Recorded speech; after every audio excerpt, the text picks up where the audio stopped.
You ever have one of those moments where you're staring at someone and thinking, there's no way this is really happening? Not here, not to us? That's exactly what went through my head the morning I found my wife literally chained to our own porch by the head of our neighborhood association. Now, before I go too far, let me set the stage. We had just moved into this suburban cul-de-sac called Maple Hollow, one of those places with manicured lawns and shiny mailboxes that all look the same. My wife, Claire, had just come out of spinal surgery, L3 through L5, the whole ordeal. She couldn't move around much inside the house, and her physical therapist had said sunlight would help her recover, so I bought this custom medical recliner for our porch. It wasn't just a chair. It was her little slice of freedom, her way to feel the breeze on her face without the risk of falling. Enter Margaret Doyle. Margaret was the self-appointed compliance officer of our HOA. Picture a woman who treated bylaws like scripture, carried a clipboard like it was a sword, and thought every plastic flower pot was a threat to national security. She had this way of smiling at you like she was doing you a favor while writing you a fine. That morning, I walked outside and saw something that nearly stopped my heart. My wife, still in her recovery recliner, had a steel chain looped around her wrist and the porch railing. A brand new padlock gleamed in the sunlight. And standing there with dust still on her gloves was Margaret, clipboard tucked under her arm, like she'd just completed her masterpiece. I remember saying, slow and quiet, "You chained my wife to our porch?" Without missing a beat, she goes, "I secured a health hazard for community safety. Read your bylaws." And then she smiled. That was her mistake. I stepped closer, showed her the badge clipped to my belt, because what she didn't know was that I'd spent 20 years in law enforcement, and I had just retired as chief of police for Brookside Township. Which means, I told her, you just unlawfully detained a disabled woman in front of a witness while impersonating an officer. She blinked. Not in panic, at least not yet, but in confusion. That's the thing about people who thrive on power. They're fine as long as no one challenges them. The second you stand up, they don't know which way to run. I cut the chain off with my multi-tool, lifted Claire's wrist, checked her skin, red but not broken, and I remember crouching down so she could hear me whisper, "I'm right here." She gave this tiny nod, but I could see the tremor in her hands. That was the moment something shifted in me. That chair wasn't just a piece of furniture. It was her lifeline, and Margaret tried to weaponize it. Now, you might think that would have been the end of it. She'd be embarrassed, apologize, maybe even resign. Nope. The very next morning, there's a bright orange sticker slapped across Claire's recliner. Immediate violation. Noncompliance. And taped to our door, a letter saying the chair had to be removed in 24 hours or enforcement action would resume. Enforcement.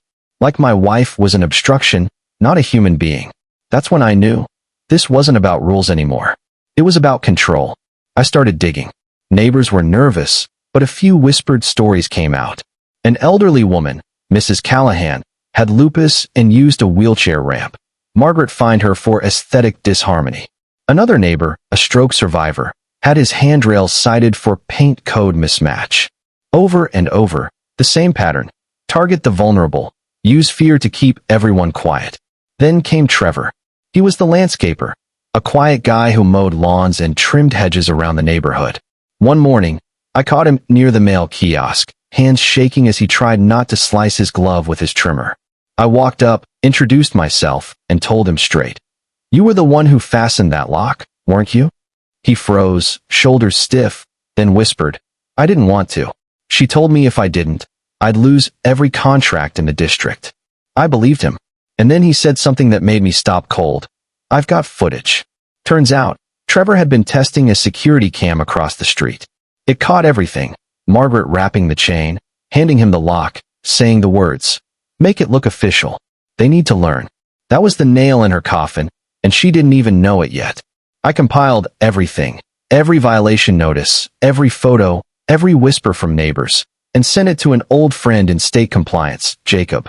Within days, the Attorney General's office opened a civil rights investigation. Now we weren't just talking HOA fines. We were talking ADA violations, unlawful detainment, and abuse of authority. But here's the thing about bullies. They don't fold easy. Margaret doubled down. More stickers, more fines, even surveillance cameras on utility poles pointing directly at porches of residents she'd cited. I walked the neighborhood counting 6 new cameras. This wasn't security, it was intimidation.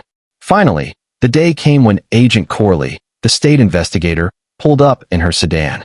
Sharp suit, military posture, eyes that scanned every detail. We sat at my dining table while she reviewed the footage. She paused the video when Margaret handed Trevor the lock and just said, "That's more than enough." Half an hour later, Margaret walked in, clipboard in hand, board president Cheryl trailing behind with that rehearsed HR smile. We sat around the table, and Corley read the complaint out loud. When asked to explain herself, Margaret said, "The chain was symbolic." Poor choice of words, maybe. I leaned forward and said, "You told him to make it look official." "Metaphor," she snapped. Corley cut her off. "You installed surveillance without permits, cited residents under ADA exemptions, and directed physical restraint of a disabled woman without board authorization. Your defense is no longer administrative, it's legal." Margaret didn't smile then. For the first time, she looked like someone pulled the ground out from under her. But the real showdown came at the next HOA board meeting. The room was packed, neighbors who had been silent now buzzing with nervous energy. I stood up, laid a folder on the table, and turned a photo toward the crowd. Just one frame. Claire in her recliner, Margaret looping that chain with that smug grin. The silence was thick. Then Trevor's voice broke it. "You handed me the lock, Margaret. I heard you say it." Mrs. Callahan stood, leaning on her cane, and said, "You fined me for my ramp. My daughter built it after I fell." Another neighbor chimed in about his railing. One by one, people who had been invisible found their voices. That's when I knew the tide had turned. Not because of the law, not even because of the footage, but because the fear was cracking. People realized silence wasn't safety, it was surrender. Margaret tried one last desperate move, shouting that this was a smear campaign, that I was just a former cop abusing connections. But the room didn't buy it. Cheryl finally set the gavel down and said, "All enforcement actions are suspended pending investigation."